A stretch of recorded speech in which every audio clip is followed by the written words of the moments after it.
नीलम दिशा हमर नमस्कार दर्शक लोकन ए चैनल का सब्सक्राइब करवा के लेल लाल बटन का दबाओ आ तकर बाद घंटी पर क्लिक करके नव नव मैथिली गीतक आनंद उठाओ।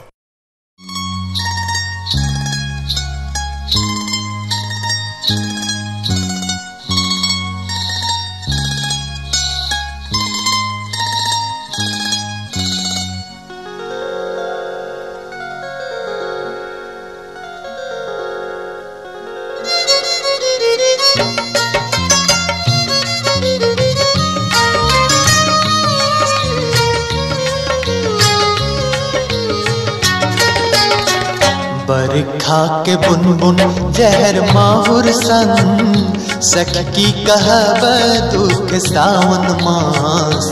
बरखा के बुनबुन जहर माहुर संग सखी कहब दुख सावन मास।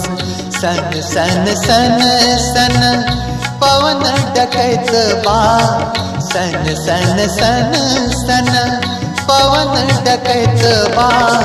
छन छन छन छन छीन भेले मन मां सखी कहब दुख सावन मास। बरखा के बुनबुन जहर माहुर संग सखी कहब दुख सावन मास।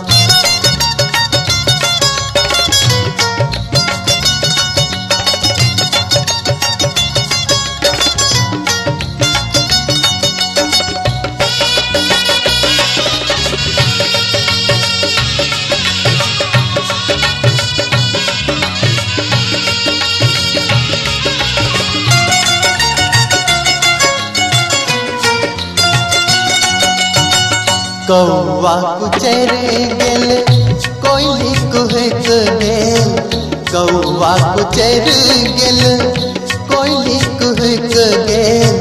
टूट गेल तन सखी सब सुख छूट गेल, टूट गेल तन सखी सब सुख छूट गेल।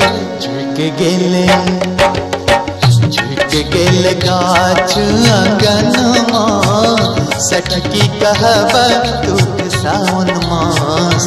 बरखा के बुनबुन जहर माहुर संग सखी कहब दुख सावन मास।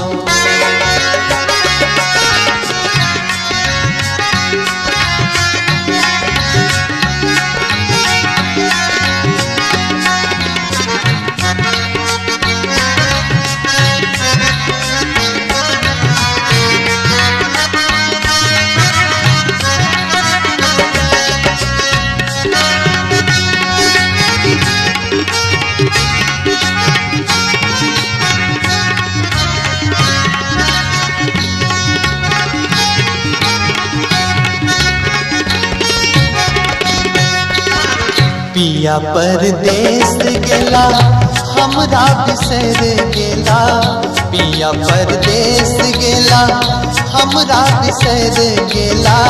सूरजो ठहर गेला ककरा से डर गेला, सूरजो ठहर गेला ककरा से डर गेला।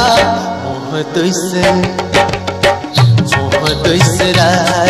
अपन मां सखी कहब दुख सावन मास। बरखा के बुनबुन जहर माहुर संग सखी कहब दुख सावन मास।